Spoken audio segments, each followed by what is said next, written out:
Hello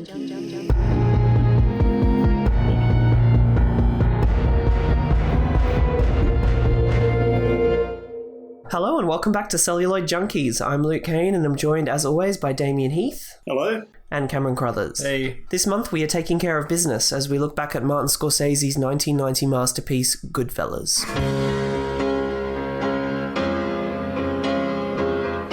As far back as I can remember, I always wanted to be a gangster.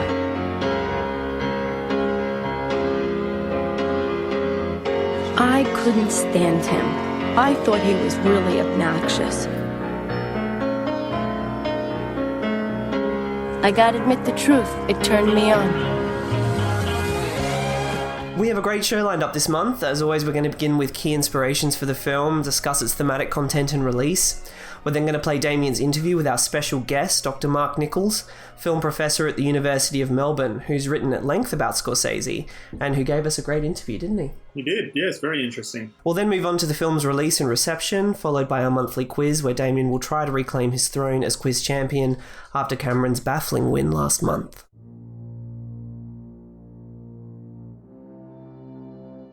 In 1986, New York crime reporter turned author Nicholas Pileggi received a call out of the blue from Hollywood filmmaker Martin Scorsese, who'd just finished reading his best-selling novel Wise Guys.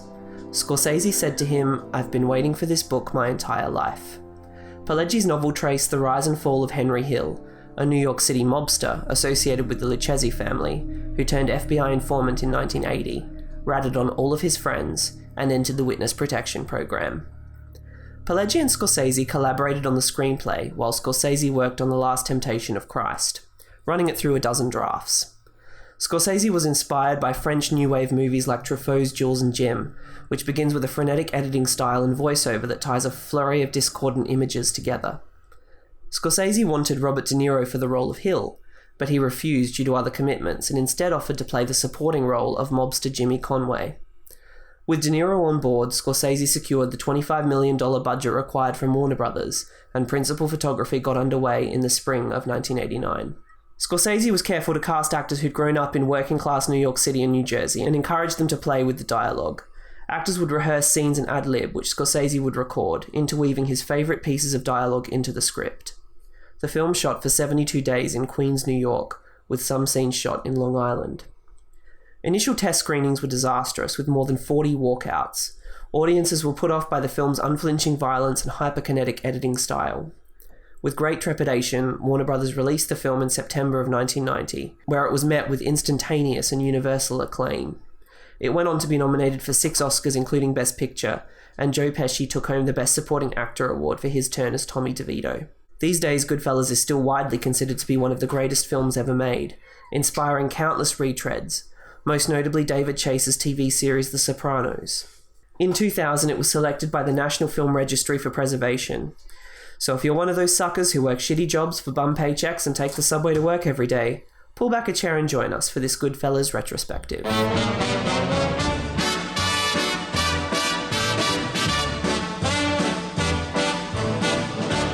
Well, the New Yorker called it hallucinatory realism, which I think is about right. And a lot of it does feel like a hallucination because you start with nothing, you get everything, and then in the end you lose it all. The frenetic pace of the movie, the use of music, the long takes that Scorsese employs on many of his films, and in this one, support this hallucination. And it's kind of like a whirlwind or a roller coaster ride, especially the first hour of this movie. And I think also the fact that GoodFellas looks at the low-level guys, and it's not looking at a mob boss, that's pretty difficult to put yourself in that place if you're looking at a mob boss, for instance, the head of the Corleone family, like in The Godfather. But you can definitely associate with a young guy who's in school or just out of school and who just wants more money and more access to whatever he wants, more freedom from his father, more control over his own life. So instantly at the start of this movie, we're in with a guy who's just like us. And Henry, throughout the whole movie, is a guy who's almost just like us, so he's easy to empathise with. And the style that Scorsese uses, it takes this authenticity of what he's showing, of what we as a viewer want, and then says, hey, you don't actually want this. He's served up something that looks really nice and it's very palatable, and then in the end he takes it away, and our own emotional reaction to him taking it away from Henry Hill, it's almost like he's taking it away from us. And so that adds to the realism of it as well. Yeah, absolutely. You do feel the emptiness by the end of the film. You do. I think that it also can't be separated from Scorsese's own Italian working class background. I think you feel that all through the film. Yeah. The vernacular of it, the language, the way that the characters interact with one another, it feels like it's all been taken from observation. It's all like in the details, you know, like the focus and overemphasis and that Italian preoccupation with food, that kind of thing. It makes it feel so much more authentic, so much more real. And basically, just because the world is so like expertly realized, the way you move through it is always becomes kind of secondary. It doesn't feel like style ever overshadows the content because the content is so well realized. I think it's interesting as well that Joe Pesci said to Scorsese said to him, behave like them, don't act like them. Yeah. And I think that when I heard that, it felt very true to what I was seeing. And what you just mentioned about food, Robert De Niro's obsession with getting the little details about Jimmy right. How did he get the sauce out of the bottle? And he called up Henry Hill and asked. Well, there's that whole scene, the final day that Henry Hill is free, and he's talking, his voiceover has been about such great, grand, big things that he's doing in the mafia, and then he's talking about how he uses the peppers in his sauce that he's going to be cooking. Yeah. Yeah, so that the garlic. Realism. Yeah, well, also the scene, which I'm sure we'll come back to, with where they stop off after Billy Batts' murder and get the knife. And that whole scene around the dinner table there is just an Italian family, essentially, a mother, a son, and his two friends. And was improvised. Was like largely improvised, that whole scene. And so that naturalism is constantly coming through. And I think that's part of what makes the film so fascinating. Especially, even though we identify with Henry Hill and we know him, but we don't know that world, particularly being like three, guys from Adelaide, Australia, 30 years later. There is such a divide between the world he's growing up in, the vernacular, the communication, the sense of family. All of that sort of stuff is slightly nuanced towards this Italian working class New York City background that we have no reference frame for. And it's what he chooses to focus on as well. Like the fact that he spends so much time on things like food is so different for that type of film. Like not every moment in this film is life and death. And God help you if you use voiceover in your work, my friends. God help you.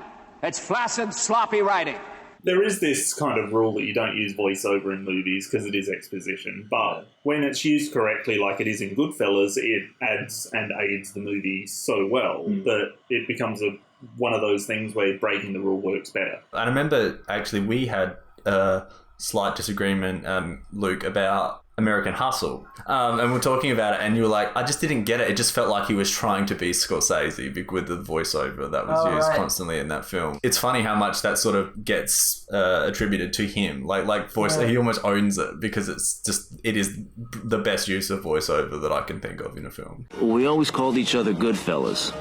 Like you'd say to somebody, you're gonna like this guy, he's all right. He's a good fella, he's one of us.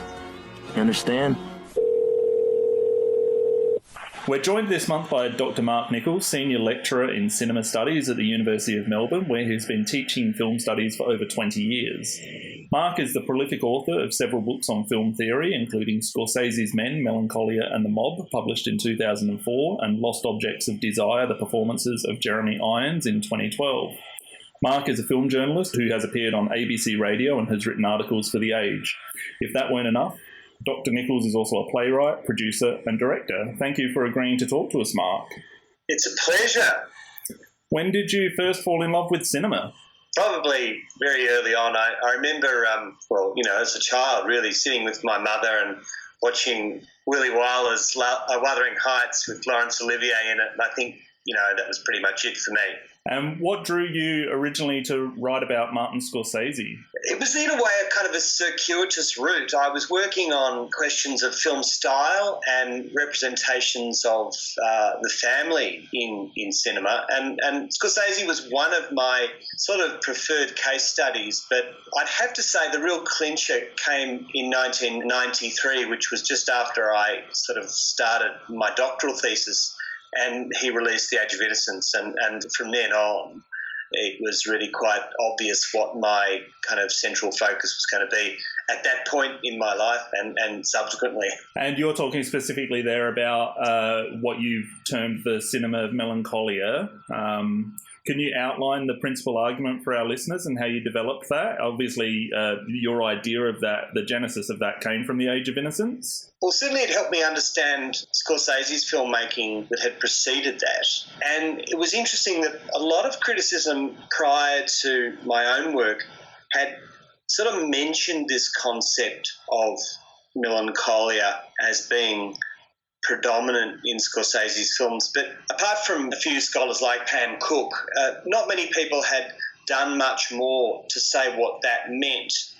And it particularly interested me in a kind of gendered sense. So for me, the concept of melancholia was very much engaged with sort of description of a male sensibility that certainly I see as predominant not only in Scorsese but in a whole bunch of other films and film schools and styles that have obviously influenced him as well. Yeah, and obviously Scorsese works with male leads a lot and has throughout his career, and there's been some kind of charges against him that he doesn't pay a lot of attention to feminine perspectives, that he is too male-centric. I don't agree with that. He talks about what interests him and the perspective that he shares, I suppose, a great deal. And that's very different to sort of, he's it's not as if he's ignoring femininity or women. I've just recently done some work and will be doing more work on the topic of Scorsese's women. I think the extent to which he has been seen as perhaps disinterested in femininity is grossly overrated. And I think it's probably more of a critical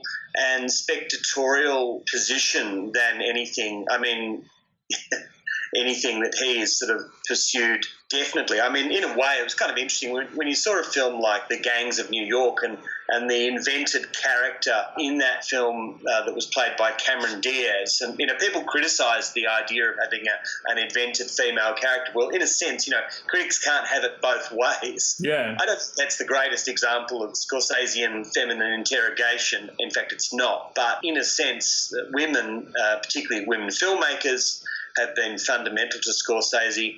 And I think if you look at films like Alice Doesn't Live Here anymore, I think if you look at films like The Age of Innocence, certainly I think if you look at the character of Karen in GoodFellas, our film that we're talking about today, I think we can't say that this guy's not interested in women. No, absolutely. And he's, I guess he's got a look at a lot of masculine things in a lot of his movies and early on and through the 80s, but he's still got those female characters. I mean, there's two major female characters in a film dating like Taxi Driver as well, one of his biggest films. So, yeah, look, I agree with you there personally. One thing that I think is fundamental to Scorsese's representation of masculinity is that, without getting too Jungian on you, there is a very strong interrogation of a notion of femininity within that masculinity. And going back to GoodFellas, when did you first see GoodFellas and what were your initial impressions? It's one of the films of Scorsese's that I think I can definitely say I saw the week it was released in 1990, or at least in Melbourne.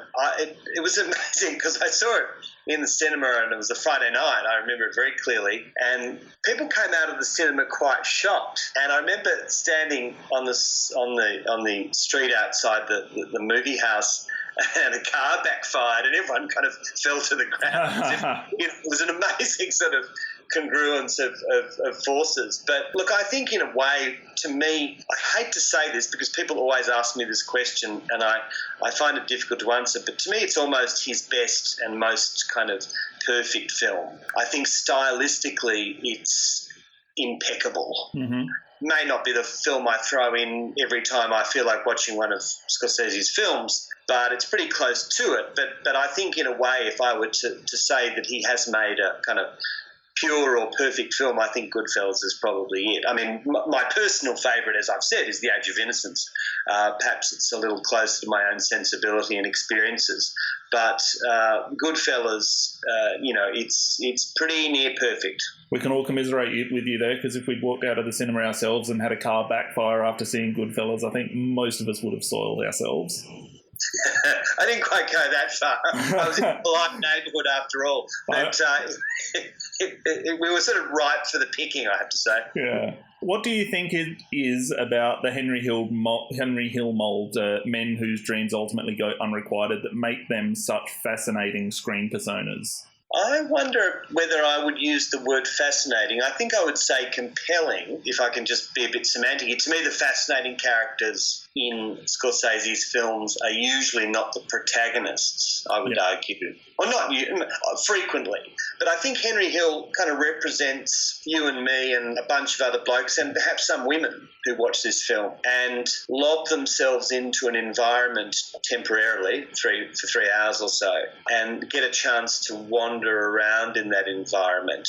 If you look at Henry Hill as he's portrayed in the film, he's a lot less engaged with acts of violence than any of the other characters, and unlike the character upon which he is based, we never really see him do anything that we might call rough stuff. With two exceptions. In fact, with one exception, when he, I think pistol whip is the phrase to be used, when he pistol whips Karen's next door neighbour. Yeah, and Luke and I were actually having this discussion the other day that scene at the start, which comes back during the middle of the movie, the murder of Billy Batts in the car boot, he almost looks shocked.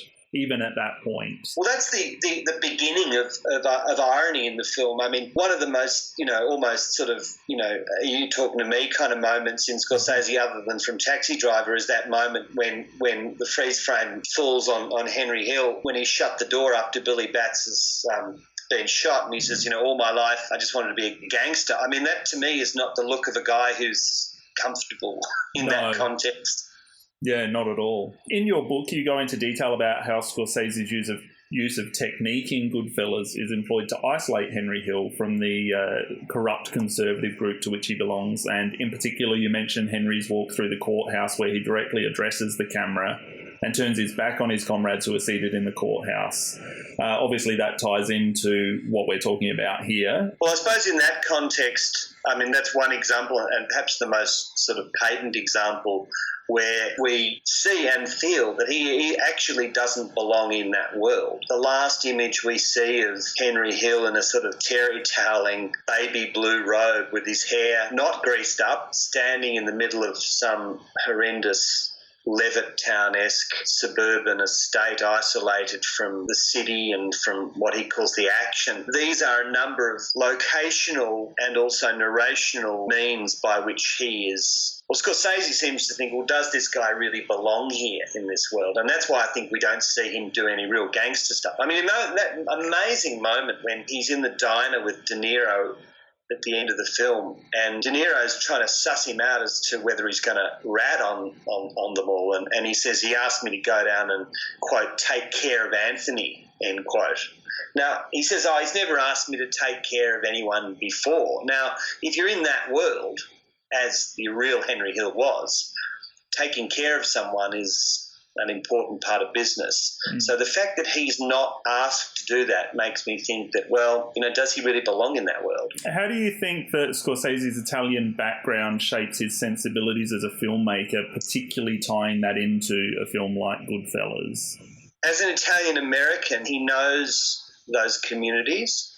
He knows those people. In the age of Trump and Dutton and Turnbull and Shorten, I'm reluctant to sort of talk about ethnicity and ethnic origin and crime. I don't think Scorsese's part of a criminal context, or that he grew up in part of a criminal context as we would necessarily believe it, but he was around that kind of action and he would have seen things. In fact, he did see things that appalled him and I think frightened him in a way. There certainly was a sensibility that I think he inherits from his family, which is about sort of how you deal with those worlds. It's not criminal. It's about getting through life with a sense of moral purpose, but having to negotiate some pretty, at least in a first world context, pretty difficult stuff. if you look at his documentary on Italian cinema, I'm pretty sure he highlights something that the great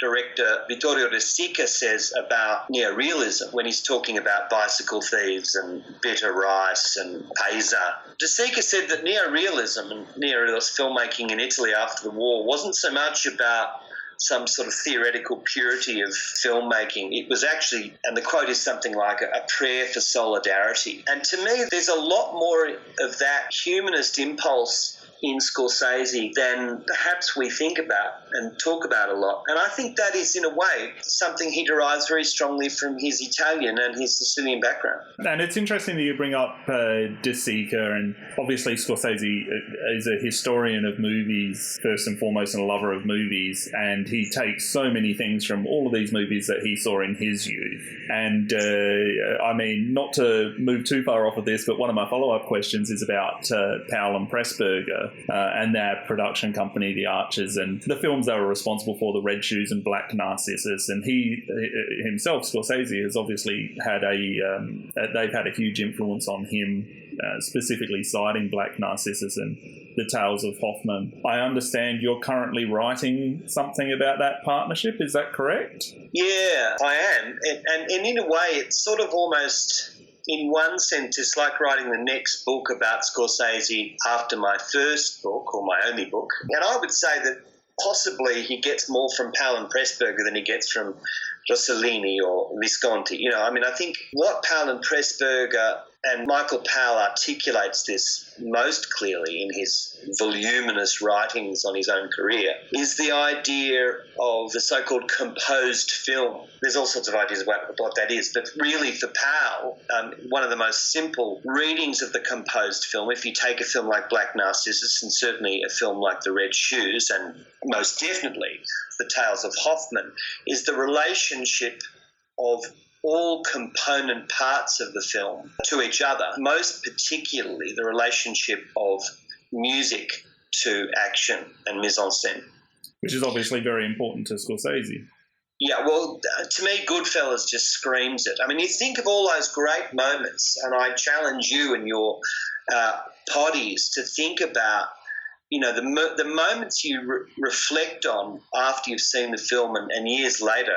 I reckon they always start with a musical cue. Do you have a favourite musical cue from GoodFellas? I've got two, actually. It's hard to have one.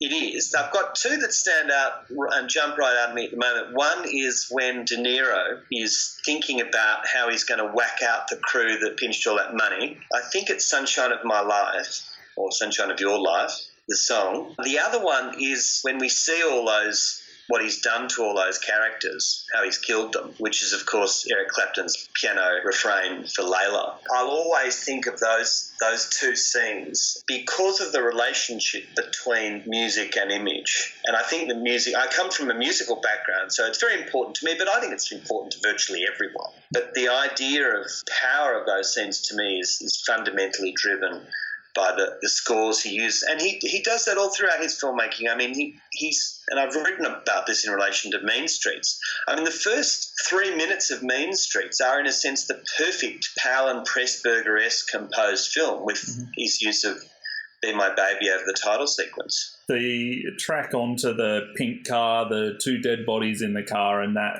piano music over the top, that's my favourite. Yeah, that's Layla. I mean, it's yeah. I probably knew the song quite well before I saw the film, but you know, to me, that's always going to be what Layla really is. Yeah. And whenever I hear Clapton's recordings of it, I wait for that moment. Yeah. And I think about those, and I'm not saying I don't care so much about the images, but the combination is fundamental, and that's what Powell and Pressburger do, and particularly they're starting to experiment with that a lot around the time of Black Narcissus, and by the time of Tales of Hoffman, I mean it's completely. Now, I mean they didn't invent the idea. I mean it's melodrama. It's what melodrama really is. Melodrama is not some nonsense about soapies and whatever. Melodrama is the relationship between dramatic action and music, which has always been fundamental to all forms of performance. but perhaps became a little bit disjointed once the cinema fully discovered the uses of sound in the late 20s. Is this the work on Powell and Pressburger, is that a book that you're working on? It was originally part of a project to look at the relationship between not so much ballet and cinema, but you could call it dance or movement-based performance and its impact on cinema. I mean, I'm actually writing a book about Diaghilev's Ballet Russe. But out of that work is coming a lot of work on Powell and Pressburger. So it's certainly going to be, and is already a series of articles that's coming out. I think I need to say something first about the Ballet Russe in Paris just before the First World War to explain what I really mean about Powell and Pressburger. Michael Powell's talked a lot about this relationship. If you look at the character of Lermontov in The Red Shoes, he's very, very much influenced by a character like Sergei Pavlovich Diaghilev, who was the founding and driving force of the Ballet Russe after 1909. The musical cues in Scorsese's work, he continues to use them today in the films that he makes. Do you think the work that Scorsese is doing today compares, or how does it compare with the films that he's renowned for, the films from the 70s and the 80s? One thing that's important that we remember about Scorsese is that as a filmmaker, he, in a sense, went through quite a revolution around the time of Gangs of New York. I think it's Gangs of New York is the point when he stops making films in the low millions and jumps over the $100 million mark. So he's making very different kinds of films because there's more money involved. A lot of people, particularly people my age and older, tend to be a bit dismissive of the latter work. It's the classic Woody Allen thing, we like your early, not funny ones, but your early films. So in a sense, I think it's unfair to compare the two. I think his work is still incredibly interesting and in some ways even more personal than perhaps the sort of rougher edges of some of his earlier films. I mean, I was re-watching Wolf of Wall Street the other day, which is, an appalling trial by fire in a sort of almost purgatorial sense. But I think it's very much, it's almost kind of very personal in a way. I think that those of us who know Scorsese's films and have looked at them over a long period of time can't really fail but to be continuously engaged. And what interests me is that the newcomers seem to be just as happy with the current crop of films as I think a lot of us were about the original films. I mean, we had, as you know, a large exhibition of Scorsese's stuff at Acme in Melbourne this year. And on the first day of the exhibition, we had a public forum. The punters were all asking us what we liked and the sort of films we liked of Scorsese's. And then we turned it back on them, whereas we all came up with the predictable, Taxi Driver, GoodFellas, Raging Bull, Age of Innocence stuff. All of the audience, and it included people our age and older, was saying, Wolf of Wall Street, Bring Out the Dead, the Boston films, it's that kind of... So to me, there's still a very strong and engaged audience. And those who didn't cut their teeth on Taxi Driver, I think are still seeing what I think is still there is a lot of very interesting and kind of productive work. It's almost a case that a film that we don't necessarily consider the greatest of his work is still greater than most of the work that's out there. Yeah, look, I mean, I'm obviously biased, but I mean, there are a few filmmakers that I don't care what they throw on celluloid, I'll front up. To me, the test is, if I go and see a film, does it make me want to go and do some work? I.e., usually for me, it's do some theatrical work or write a script or something. And I still get that with Scorsese almost every time. It's interesting that you noted Bringing Out the Dead there. I didn't think that film got a lot of love. I really enjoyed that film. I went and saw it in the cinema when it first came out. I'm far more, I guess I got into cinema when I had the chance to research all of his early films, Taxi Driver, Raging Bull, Mean Streets, GoodFellas, all the great ones. And then I guess I look at the current work and I have the same kind of feelings as somebody who's been watching Scorsese films for 40 years now. But Bringing Out the Dead, I think, was an interesting one, especially because it was another collaboration with Paul Schrader. It's not my favourite film. There are some things about it I really like, and It's been a while since I've seen it, I think. It has some of the essence of that collaboration with Schrader. And I think it's really important that we emphasise that these films, we use the word Scorsese, and I think it's legitimate to use that because he doesn't, but people who work with him do. But these films, I mean, I'm cued to this by thinking about Paul Schrader, are produced in every way by a team of people that work very closely together. Now, this is fundamental to all cinema. I mean, I'm not telling you anything you don't know, but when you look into the working methods and the production histories of these films, I mean, the kind of Powell and Pressburger ideal of collaboration is very much alive. I mean, you can look at some of these films and think of them as Thelma Schoonmaker films, if you like, or Paul Schrader films. And I don't think Scorsese, even in his most jealous moments, would argue that fact. The collaborations, and this is where he particularly works very strongly with women at that level, are you can't ignore them. And I think if we start thinking about these films in this broader sense, we learn a lot more about them. I agree with you there, and he did have a lot of collaborations over many, many years with women. Speaking of ACME, or the Australian Centre for the Moving Image, and for those who don't know, they recently ran quite a lengthy exhibition on Scorsese. How did you get involved with the exhibit for that one? I had something of a relationship with ACME. They were very kind to ask me to sort of organise some panels at Melbourne University. We did some attended events. I presented a public lecture on the topic of Scorsese's women, which I've been sort of outlining a bit in this discussion. We had some associated masterclasses at the Melbourne University. It was kind of really interesting space to sort of see what's going on in film culture. I mean, frankly, if they'd asked me on the advisability of the Scorsese show, I would have said, well, I love it. Kind of people who listen to this podcast would love it. But it'd be interesting to see how it goes beyond that. With the imperatives these days, particularly in the winter months, that these things be seen as blockbusters, I would have perhaps said and put it off a bit. But from the people I met in the context of doing panels and hanging out at the exhibition and some of the talks and discussions that were had, we were coming from all sorts of contexts, new to Scorsese, old to Scorsese. It was a very interesting and very encouraging context to be looking at the films in and thinking about their future. And Scorsese, as you pointed out, is very interested in film curatorship and the history and the future of cinema. And I think from what we saw within the ACME space, the future of his cinema is reasonably secure. Was there any input from Scorsese or any of the team that he's worked with on that exhibit? He had an overview of the original exhibition, which came through Europe. I think It started in Germany. I think it was put together by German curators, and I know that it also went to Paris. He wasn't able to come to the exhibition, but he videoed it in at the beginning and made it an incredibly charming, kind of revealing video message that was played at the opening of the exhibition back in, I think it was May. And I was a bit surprised by how he presented himself in that kind of context. And it was really interesting. Again, it was. I mean, I don't know if anyone else got to see that who wasn't at the opening. I mean, it seems that half of Melbourne was at the opening.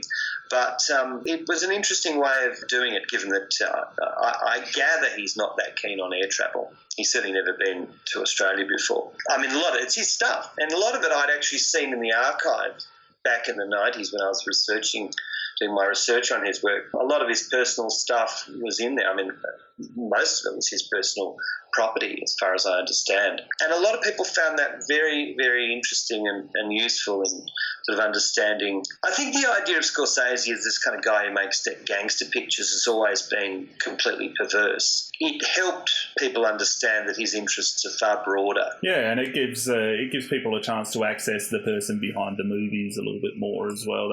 That's really fantastic. Cameron attended that exhibition while he was over in Melbourne, so he had that privilege. The rest of us are stuck in little old Adelaide. You did an audio commentary for the Madman release of Martin Scorsese's short films. Can you tell us how that came about? Yeah, again, I've had an ongoing relationship with Madman for years, and that has always been a very good way to sort of get material out about the cinema. And it's a wonderful kind of format. I mean, I shudder to listen to some of the things that I say in some of those commentaries. I've done ones on Cirque and on Visconti. It's an interesting format. It allows the brain, both the maker and the auditor, to look at things in a different way. I mean, I don't think I could ever watch a commentary or listen to a commentary with a film unless I'd seen the film for the first time.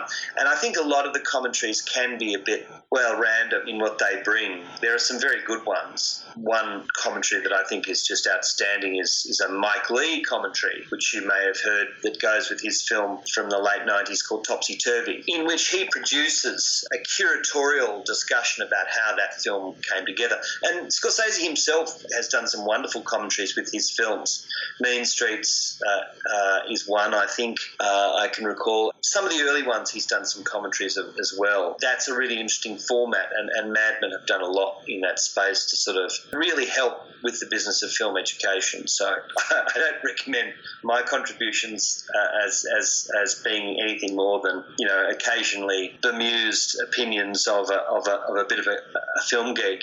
But I think we all find them, when they're done well, to be useful. What was the Douglas Sirk commentary? I've done two for Mad Men on Cirque. One is for the Jane Wyman film Magnificent Obsession, which starred Jane Wyman and Rock Hudson. And the other is the other film that team made, which is All That Heaven Allows, which I think is probably one of the best films ever made. Yeah, All That Heaven Allows. And I've got all of Douglas Sirk's movies on DVD, actually, so I'm going to have to go back and have a look at those audio commentaries. I sort of begged them to let me do those two because particularly All That Heaven Allows to me is just such a fascinating film. And Sirk, those who know Cape Fear very well will notice the reference to All That Heaven Allows in Cape Fear, just a little sequence of Jane Wyman in that film. I mean, again, it's another filmmaker that, fascinates all of us, but certainly fascinates Scorsese. My last question was going to be about, are you working on anything else? But I think we've covered a lot of what you're working on at the moment. As I say, I'm doing this sort of, in a way, I'm going back to the prehistory of Scorsese through Alan Pressburger and, as usual, working on things to do with Italian cinema. Bertolucci is another director that I think is still making very interesting films, and particularly in the context of questions of migration into Europe now, and Italy being the sort of, again, the soft underbelly of Europe from another kind of context. And Italian film is doing a lot in this space to talk about the way that Italian and European society are dealing with the question of migration from North and East Africa. That's a kind of an interesting project that's taking up some of my time at the moment. I just want to recommend to all of our listeners who've enjoyed this interview with Mark that they can get a hold of his book, particularly might be of interest, Scorsese's Men, Melancholia and the Mob. Thank you so much, Mark, for your time, and it's been fantastic talking to you. A real pleasure. Yeah, I've really enjoyed it. Thanks.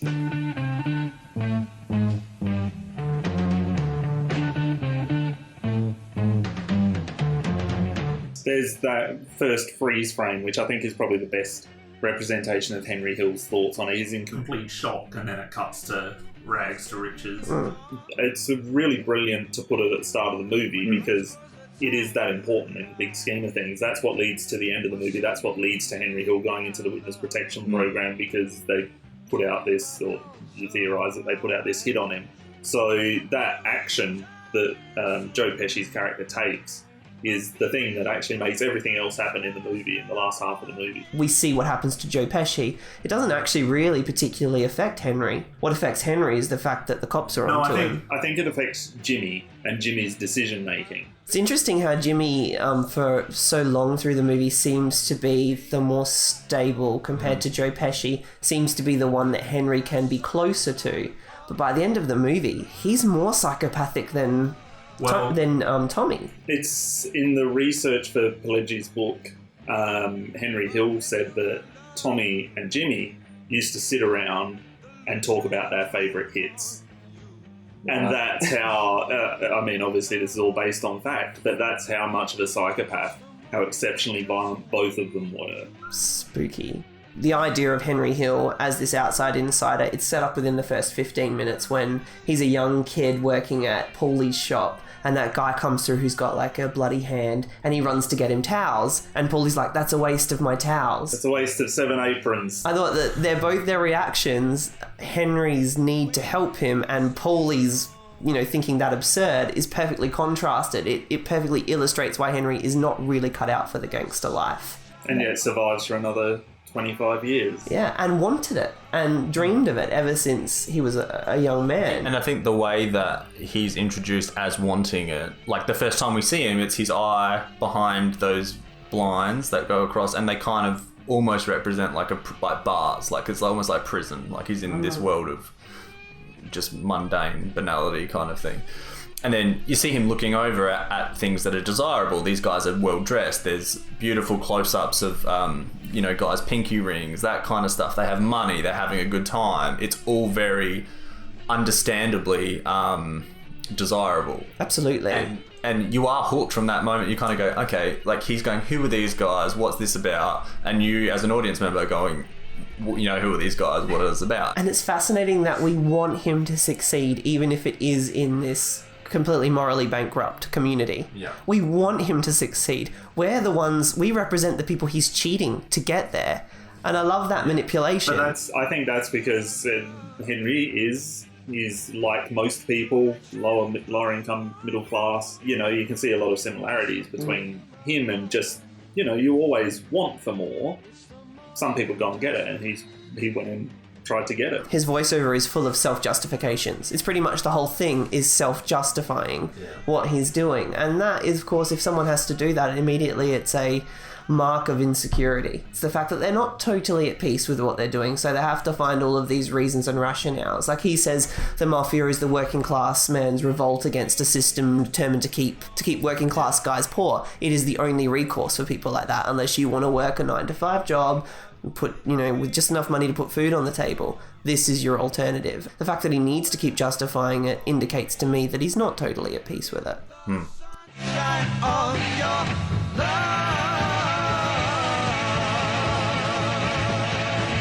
The young Henry is played by a guy named Christopher Cerrone, who didn't act again for 20-something years. Right. Funny how? What? You're funny. You mean, so? Let me understand this, because maybe it's me, I'm a little fucked up, maybe. But I'm funny how? I mean, funny like I'm a clown, I amuse you? I make you laugh? I'm here to fucking amuse you? What do you mean funny? Funny how? How am I funny? Joe Pesci, he's obviously really, really great in this role, and scary. And I think it's easy to watch such big actors as De Niro, Liotta, and Pesci and forget that all of this is based on true stuff.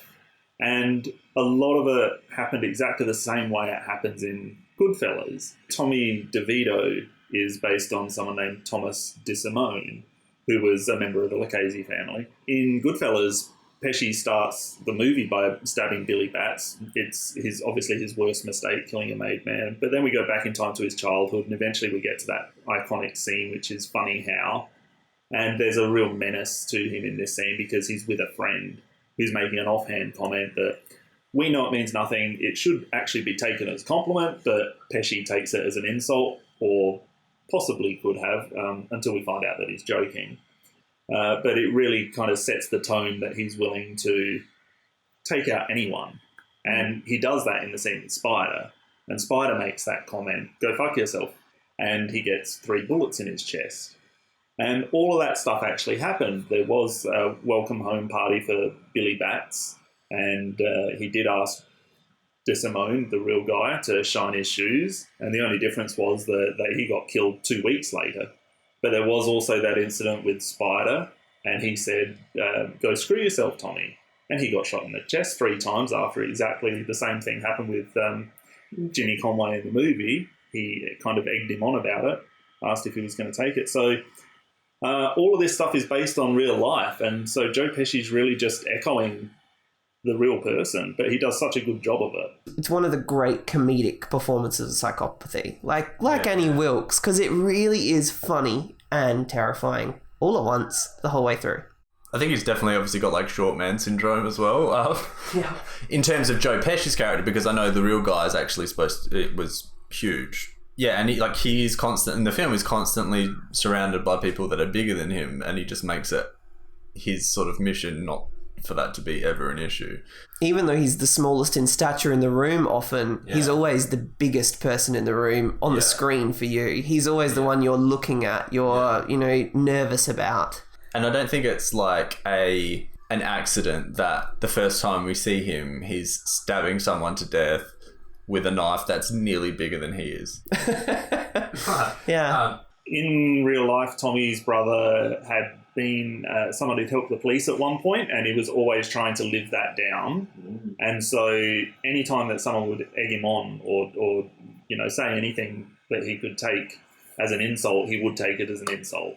Right. Well, they certainly captured that in the film. There's a part in the film where Joe Pesci's telling a joke, and I'm not even sure if we hear the whole joke, but we hear the end of the joke, and he says the guy was content to be a jerk. And when he said that, I thought, oh my God, that's why we like him. Because Joe Pesci just owns it. He is authentically himself. He's violent, he's a live wire, he's completely unstable emotionally, but he is who he is. He doesn't pretend to be anything else. And I think introducing the mother and their relationship being warm is just a wonderful, unconventional thing to do when you've got a character like that, because suddenly this guy who's a maniac is sitting there and he's just quibbling with his mum while she's made him dinner. It's genuinely hilarious. And we should say here that Pesci's mum's played by Martin Scorsese's mum, and that she's really, really great in that scene. Catherine Scorsese, and she was also in The Godfather Part 3 that year. And also Martin Scorsese's dad's in it as well, in Goodfellas.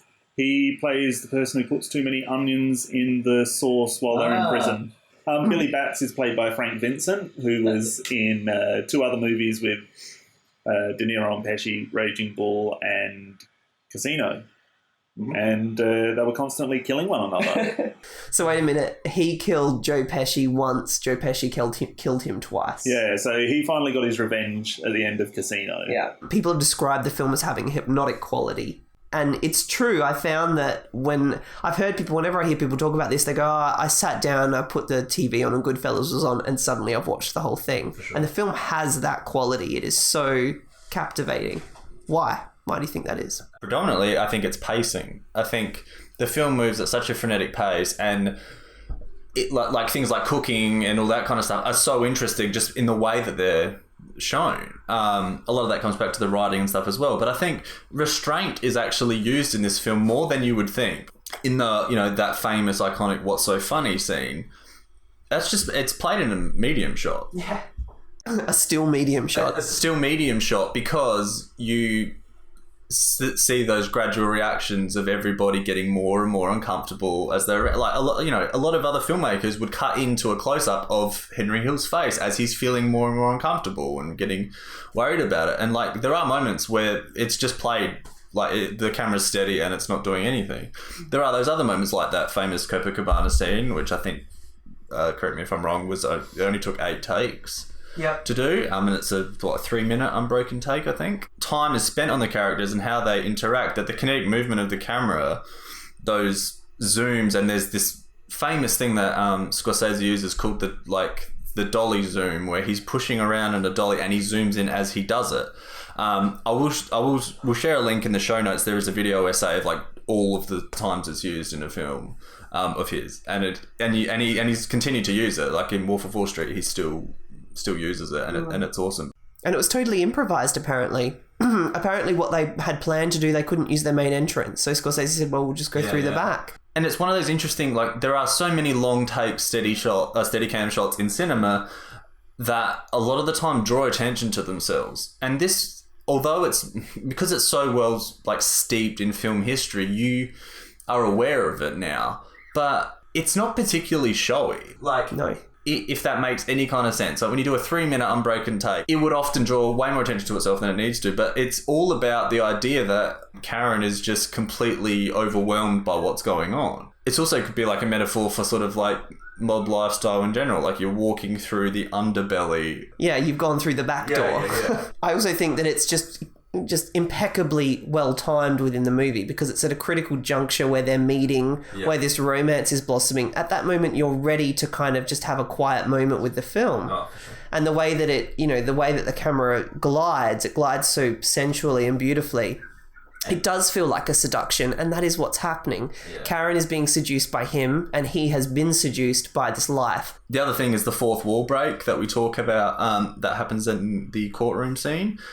This is such a bold move, and it feels very strange the first time you see it. But it did feel strange to me when I watched it. But I loved it, because at that point, he's turned his back on the mob life, and he's essentially becoming one of us now. So he literally turns to us. You liked The Big Short, didn't you? I did like The Big Short. See, I think that was a movie I didn't mind it, but I didn't love it. I didn't love it, and that was a movie where it takes this idea of talking directly to the camera and breaking out of the action, and it, for me, completely failed.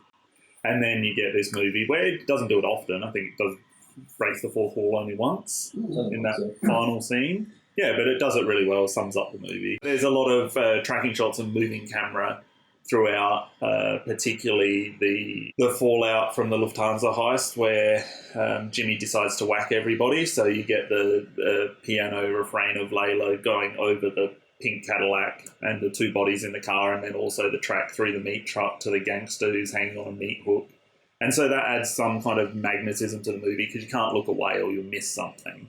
And Scorsese uses it throughout the whole movie, particularly in the Copacabana scene. I put a note in here that I think it's kind of like an Annie Hall mob movie, because there's so many different stylistic techniques that Scorsese uses in GoodFellas. And obviously Woody Allen uses a lot of these in Annie Hall as well. He uses, a long shot with the two walking towards the camera. That's kind of, he's sitting in one spot while these two are right at the end of the frame. Walking and getting closer. So that's, similar to, not the same as what Scorsese does in this movie, but he uses the same kind of visual techniques. And then there's breaking the fourth wall in that movie as well. But Woody Allen uses them more often, but Scorsese kind of puts everything into this movie, it feels like.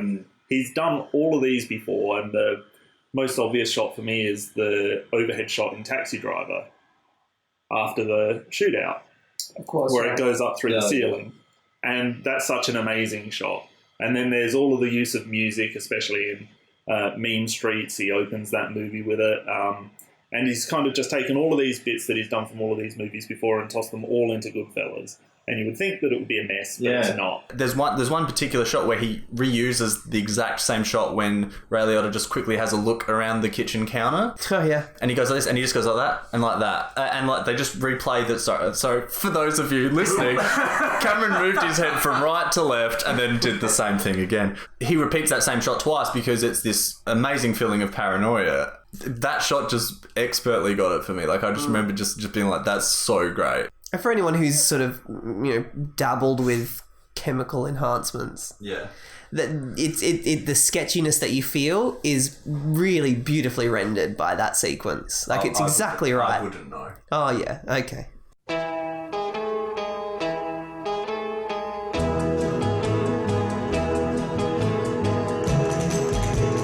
Gangsters can be found in films as early as 1915. When Prohibition was enacted in the United States in 1920, it precipitated the need for a criminal underworld so that people could continue drinking. Mobsters would illegally peddle alcohol at speakeasies, and this was where gangsters became a part of regular people's everyday life. In the silent era, gangsters were portrayed as hard-boiled thugs who weren't particularly dimensional or fleshed out.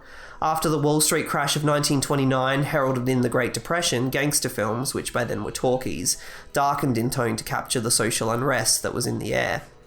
Warner Brothers capitalised on this, hitting their peak in the early 30s with gritty classics like Little Caesar and The Public Enemy, both in 1931. And this is where we get the rise and fall construct of gangster movies as bleak morality plays, which is the same formula we see in GoodFellas. These films were big money spinners, and at one point studios were churning out 30 to 40 of them a year. But the strict enforcement of the production code in 1934 under Hayes brought the gangster genre to a standstill. Stars like Edward G. Robinson and James Cagney, who'd fashioned their careers around playing gangsters, had to now be detectives who acted like gangsters but who operated within the letter of the law so that audiences weren't rooting for immoral characters. Gangsters returned in the 40s after Hollywood brought film noir to American audiences, but they were one-dimensional villains who existed purely as a thorn in the hero's side. After the Hays censorship body was dismantled in 1968, Hollywood was once again at liberty to humanise their antagonists, which led to films like Bonnie and Clyde and The Godfather, and these films with the same narrative trajectory have been in vogue ever since, up to and beyond Goodfellas. To this day, they remain a staple of the modern cinema-goer diet. Those movies in the 60s and the 70s, and the whole new Hollywood movement, allowed us to... I guess The Godfather was really important because before that it was, they called it an outraged outsider. And that was the perspective that the gangster movies came from. So The Godfather turned that around and said, okay, we're going to tell this movie from the perspective of the people that are actually involved with it. And that new Hollywood movement, as it gained steam, it allowed filmmakers to tell too violent or amoral stories in a kind of empathetic way. I find it interesting that the code was, a governing body that enforced these things about not rooting for immoral characters and all that kind of stuff. I feel like today's cinema, they've done it to themselves. Like, in terms of, you might root for, immoral characters and stuff, but everything feels so politically correct in films these days. Yeah, you're right. And they've done it to themselves. I mean, the studios have done it as well. They've known what's worked and what hasn't worked and what's the flavour of the moment. Like, feminism at the moment, you have to have a strong female character or it's the worst character ever. Not anymore, Cameron. With Trump. Yeah, well, I mean... You can see that in last year's Oscars with the whole movement about black actors not being nominated. Yeah. While you do need to be politically correct. While it's been a very, very long time since we've seen an Asian actor nominated for anything. All I know is I really miss seeing Jada Pinkett Smith at the Oscars last year. I know, yeah. It's a devastating blow. She's never going to win an Oscar. Jada Pinkett Smith. One other thing about the history of gangsters being portrayed on screen is that you said it started in 1915. For Martin Scorsese, he's come out since the release of GoodFellas and said that he sees the whole American outlaw kind of genre as one. So not only gangsters, but outlaws in general. Like John Wayne stuff. Well, even dating back further than that. Absolutely, that's a good example of it. And the scene of Joe Pesci shooting directly at the camera is something that he took from a 1903 movie called The Great Train Robbery. So he's really gone back to all of that American outlaw stuff and says Goodfellas is just a continuation of that, and the Mafia in general is just a continuation of that, which is really interesting that he's obviously got that film history, Scorsese, with everything that he does. Yeah, it informs every frame of how he makes movies. It's part of, I think, why people who love film love Scorsese. It's also... And the parallels between Scorsese and Tarantino are very similar in terms of the fact that they're both complete and other cinemaphiles.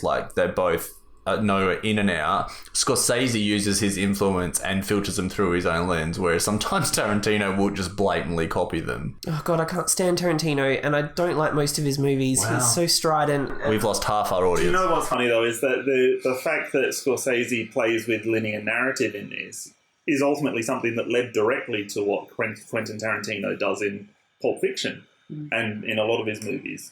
But he kind of made there's this movie that's a crime movie that's really big, it's really well received, and that kind of opened the door for Tarantino to do something like that. And of course, I love Pulp Fiction. I feel like, and I like a lot of Tarantino's when I sit down for Tarantino, I feel like I'm going to see a 3-hour film with a bunch of smart Alecks. Oh, what witty rejoinder are you going to put there? That's how I feel about it. I feel like there's a real lack of naturalism. Sure, there's a lot of clever writing, but after a while, it starts to fucking gnaw at me. I feel the same thing with a Nora Ephron film.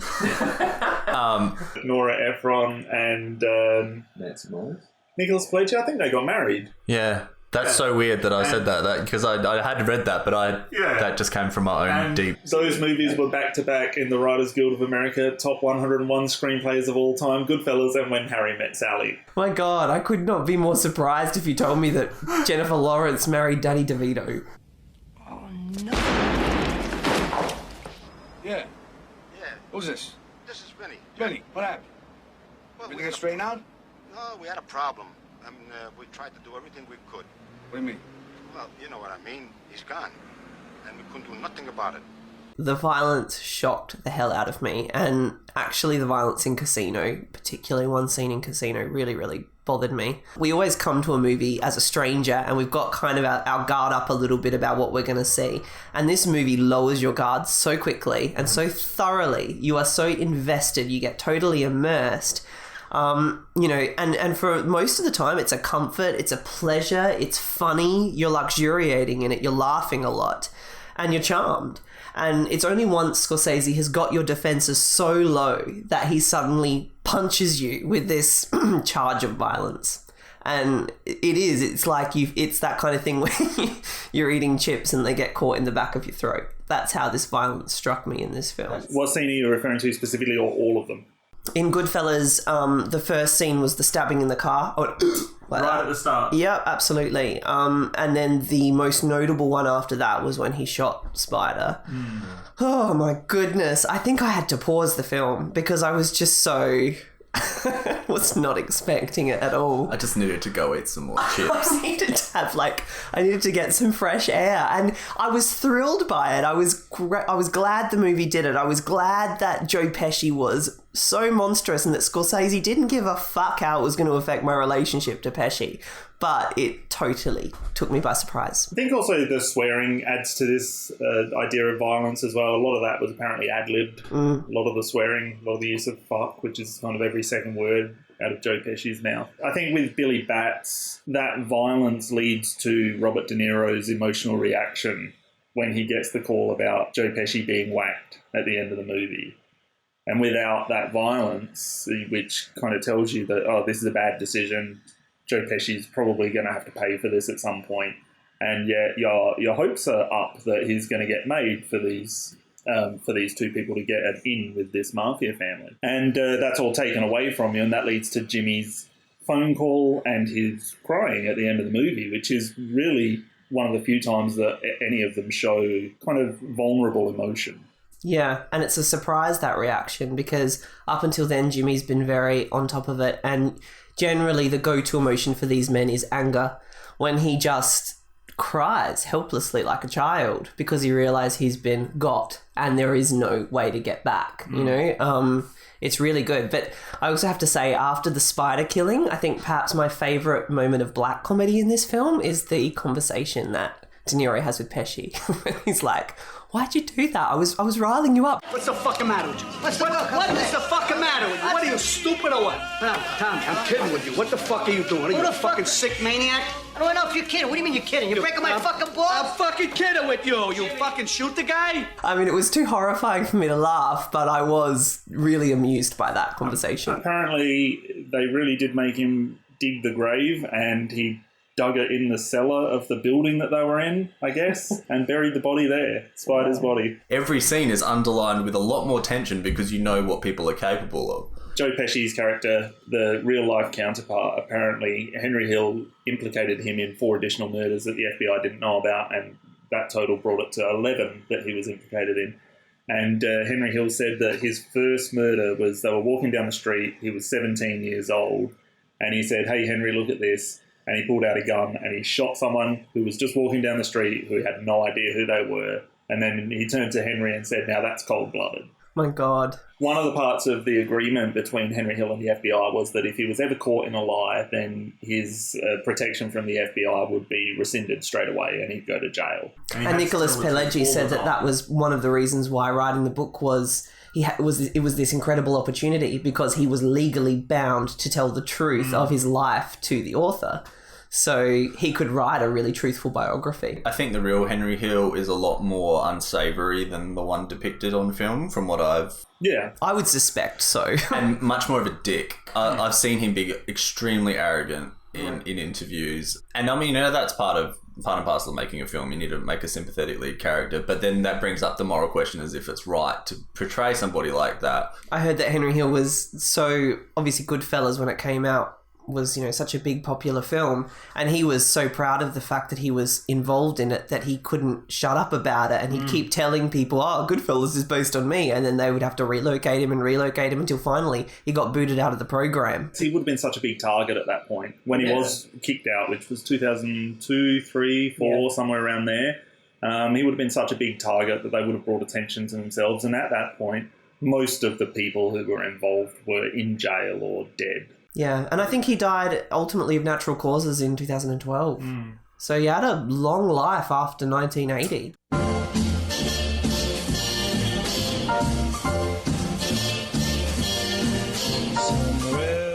I love the music in the film.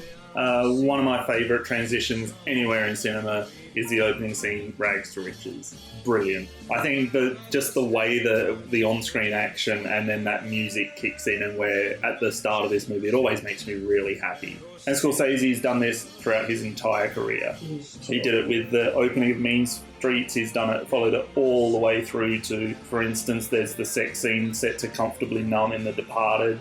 There's the opening of that movie, Gimme Shelter, by the Rolling Stones. There's just so many uses of music. Casino. I think Scorsese is one of the best directors in terms of using music. If you're listening to a piece of music and you're watching something completely bland, it'll make it feel emotional. I also think it's great that with the musical choices, he used songs that were out at the time the movie was set. I love the Copacabana scene with "And Then He Kissed Me," and they're walking through there. It ties back to what you were saying before about that falling in love. This is the end result of all the bright lights and the comp trips. It's all been arranged just for us to get your money. Damien, I saw Casino based on your advice that I do that as part of my research for this episode. I liked it. I gave it 3.5 stars out of 5. I did have quite a few problems with it. I thought it was overlong. I thought the editing was mostly jarring. I found it a film that I was constantly being taken out of because I was aware of technique, which is, you know, GoodFellas has twice as much technique, and I never once felt that way. All the editing tricks made the film more immersive. The opening scene of Casino where Robert De Niro gets in his car and there's that cut and you see that it's a dummy. I couldn't believe something that amateurish was in a Scorsese film. I mean, still can't. No, it was so obvious to me, and I wasn't watching it on a big screen or anything. I was really taken aback by it. But not only that, the voiceovers in there, they constantly change volume throughout. There is some really peculiar editing. I wouldn't say most of it, but it's definitely enough in terms of watching for 3 hours. It's something that you notice. Also, I just didn't feel like anything in it felt as important as in GoodFellas. I felt like if GoodFellas was the baby, Casino was kind of the afterbirth. What? With like a bow put on the head to make it, I'll just use these scraps and we'll say it's a baby. It's a really enjoyable retread of GoodFellas. The only thing that really resonated for me was Sharon Stone as this doomed, self-annihilating alcoholic. I thought she was an interesting character, determined to just burn up her life as quickly and as completely as she could. And I thought that was really interesting. Joe Pesci and Robert De Niro and their relationship and everything that was going on with the intrigue of the casino, I didn't really much care. I didn't pay as much attention to it as I did in GoodFellas. The film felt like it kind of operated quite a distance, whereas in GoodFellas, I felt like the world was all around me. I really love the setting of the casino. That interests me a lot, and I think it was used really well. I think it was really enjoyable to watch all of the characters. Sharon Stone got an Oscar nomination for that role, which is very Sharon Stone-like to get an Oscar nomination. But there are 2 films directed by Scorsese, written by Pileggi, starring De Niro and Pesci, and a third major star. So there's always, and they're dealing with a lot of the same stuff. They're dealing with the mafia. So there's a lot of the same things going on. It's essentially the same story told in a different setting. But I agree with you, half an hour could be cut out. But there's some really great scenes in there. Not least, I think, is, again, that final scene set to the Animals' House of the Rising Sun, where everybody gets whacked. And I think it's really well done in Casino. And the murder of Joe Pesci, I think, is the best part by Billy Batts.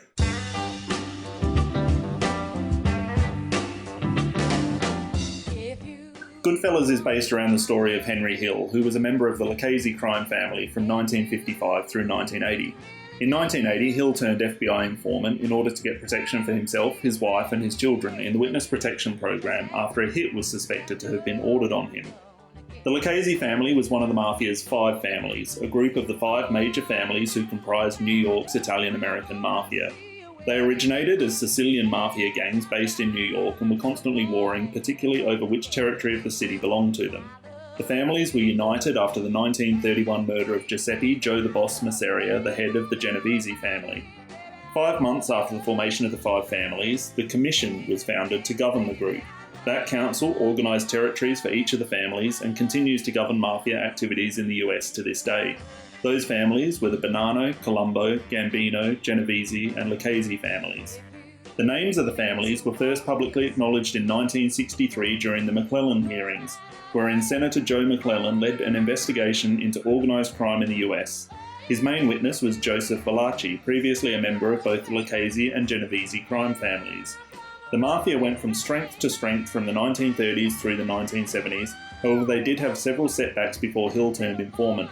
Most notably, the Bonanno family was infiltrated by FBI agent Joe Pistone posing as Donnie Brasco, leading to family infighting for a decade and eventually resulting in the family being stripped of their seat on the commission.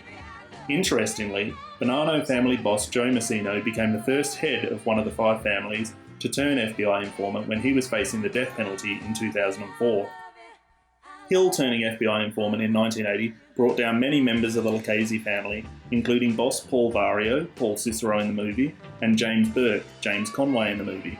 In 1982, Burke was sentenced to 20 years in jail for his involvement in the 1978-79 Boston College basketball point shaving scandal, wherein the mafia bribed some of the college's players to ensure that the team would either lose matches or instead win by a certain margin, enabling the mob to place winning bets.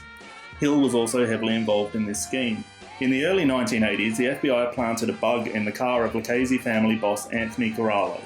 They indicted the heads and other members of all five families after Corallo was caught implicating them all in illegal gambling, labour racketeering, drug trafficking and murder. US Attorney and subsequent New York City Mayor Rudolph Giuliani led the case against them under the RICO, or Racketeer Influenced and Corrupt Organisations Act. Giuliani stated that his intention was to wipe out the five families. 2 of the defendants died prior to the trial. All 8 remaining defendants were found guilty, most of them handed 100-year sentences. 1 has since been released in 2014, 2 remain imprisoned, and 5 have died in prison or police custody. The final nail in the coffin for the mafia as we knew it was when John Gotti, head of the Gambino family, was imprisoned for life in 1992. Gotti was famously known as Teflon Don when 3 trials in the 1980s wherein he was the defendant resulted in his acquittal. Later it was discovered that jury tampering, misconduct and intimidation had been rife during these trials. Gotti was convicted of 5 murders when his underboss, Sammy the Bull Gravano, who had turned informant after Gotti had been caught on tape implicating Gravano in those same murders. Be where I'm going, in the sunshine of your love. Damien, tell us a bit about the release and reception of GoodFellas. I think it goes without saying that GoodFellas received a lot of critical acclaim when it was released. It's the first film in our series of podcasts which was nominated for Best Picture at that year's Academy Awards. It was nominated alongside Awakenings, Dances with Wolves, Ghost, and The Godfather Part 3. And of course lost out to Dances with Wolves. There were 3 more losses to Dances with Wolves on the night. Scorsese for Best Director, and he wouldn't get his Best Director win until The Departed. Thelma Schoonmaker for Best Editing, and Nicholas Pileggi and Scorsese for Best Adapted Screenplay. Lorraine Bracco was nominated for Best Supporting Actress, but lost to Whoopi Goldberg for Ghost. And Pesci's acceptance speech is famous for being exceptionally short. He got up and said, "It's my privilege, thank you." Contemporary reviews were very positive, and the stature of the film has only grown since its release. Roger Ebert of the Chicago Sun-Times said, "Most films, even great ones, evaporate like mist once you've returned to the real world. Not this film. No finer film has ever been made about organised crime, not even The Godfather." Vincent Canby of the New York Times said, "As Wise Guy is possibly the best, least romanticised and chilliest book in any library devoted to real-life mafia manners, GoodFellas is both the most politically serious and most evilly entertaining movie yet made about organised crime. As cinema, it ranks alongside Taxi Driver and Raging Bull." Peter Travers of Rolling Stone magazine said, "The engulfing epic of mafia life that director Scorsese has fashioned from Pileggi's 1985 bestseller is an American crime classic. Spanning 30 years and running 2.5 hours, the film bristles with the violent passion, howitzer wit and virtuoso style that made Scorsese's reputation with the gangster drama Mean Streets." Kathleen Carroll of the New York Daily News praised all of the film's performances, even one of the lesser roles, saying, "The acting is first rate. Catherine Scorsese, the director's mother, provides much-needed comic relief as DeVito's mother, who proves maternal love is blind by serving him dinner after a rub-out." I could go on and on about reviews, so I will. Gene Siskel of the Chicago Tribune said Scorsese is in top form with an energetic camera that darts, strolls and struts around rooms. In editing, he clips dialogue tightly and packs the soundtrack with pop music that unifies the movie's time span of nearly 30 years. Beyond that, what is so excellent about Scorsese is that his visual strategy underscores his moral sensibility. When Henry's wife Karen agrees to hide his gun, Scorsese photographs it from above as if it were a sacrament, as he did with the guns in Taxi Driver, and then cuts to a religious marriage ritual that emphasises the importance of what Karen has done. Siskel, Ebert and Travers ranked the film as the best of the year. Jonathan Rosenbaum of the Chicago Reader said very simply, "As pure storytelling and as exposition of a particular milieu and lifestyle, GoodFellas is the most masterful work Scorsese has ever done."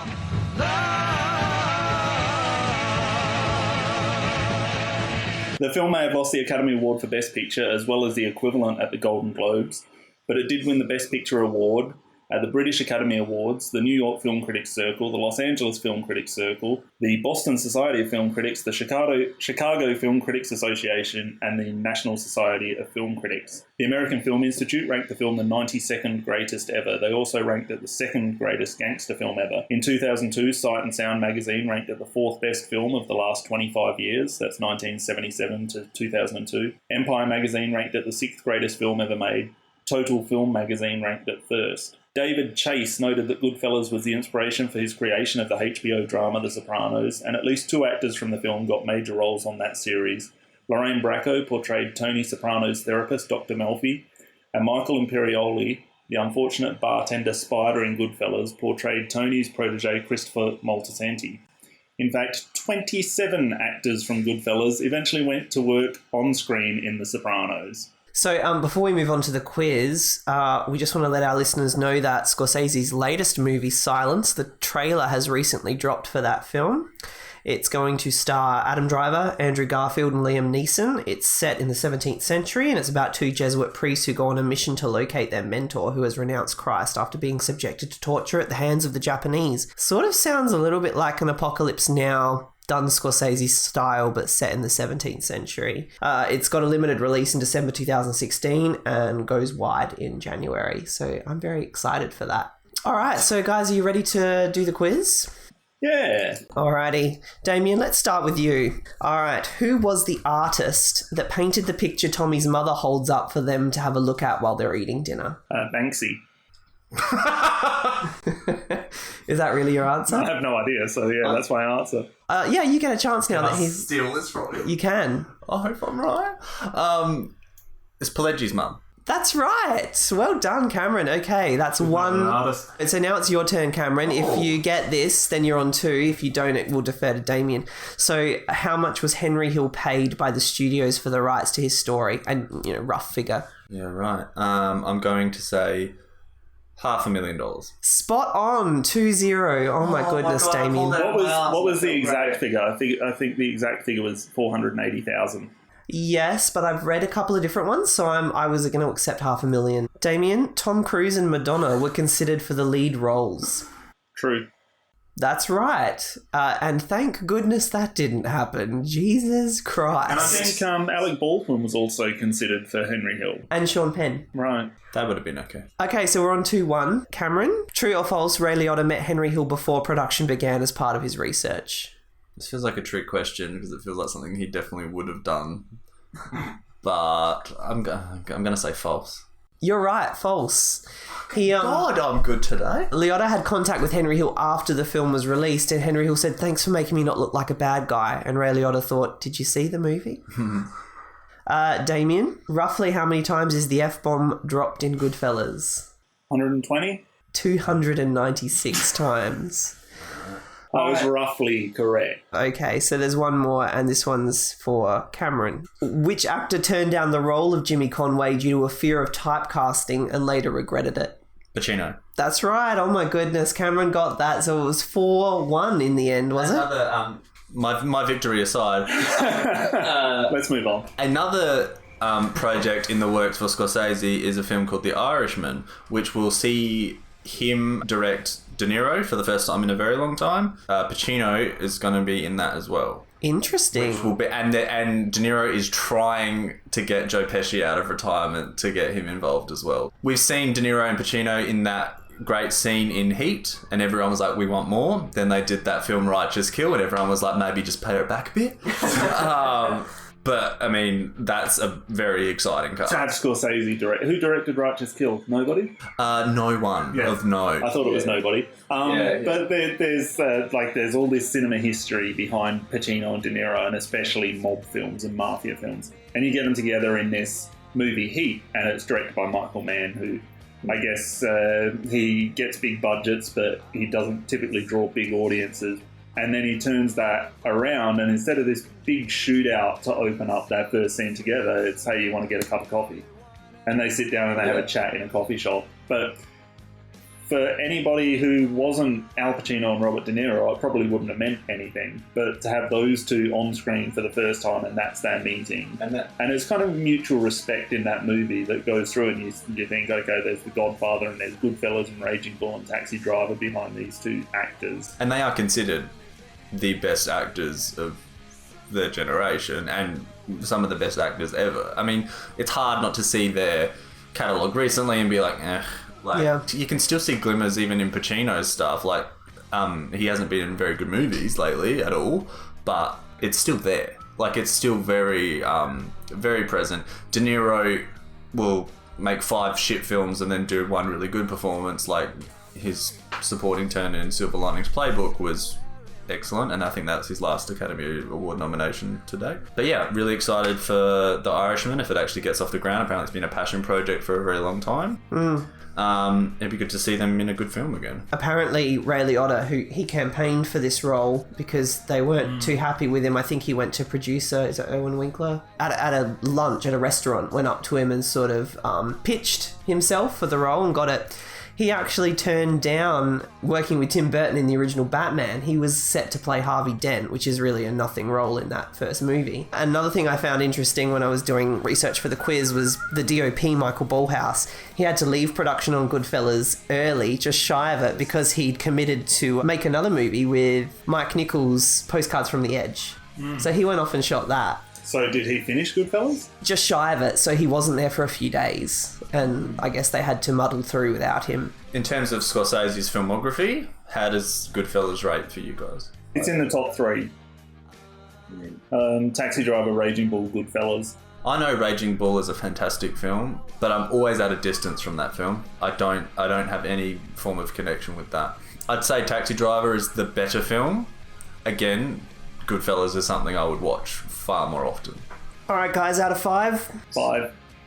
And 5 for me too. So there you are, boys and girls. 5 stars for GoodFellas. Go and rewatch it. And that pretty much wraps up this episode of Celluloid Junkies. I'd like to thank our special guest, Dr. Mark Nichols, for his time and expertise. We hope you'll join us again next month as we buckle up for William Friedkin's 1971 action thriller classic, The French Connection. Until then, young, you think you're going to live forever, and you think you're tough, and you could take a few more shots in the head than somebody else could, and so you think you're tougher than the other person. Well, eventually, if you don't use your brain, you're not going to wind up anywhere. That's what happens with the Joe Pesci character. And I think the danger of the excitement of that lifestyle is what I grew up around, and I saw a lot of people disappear.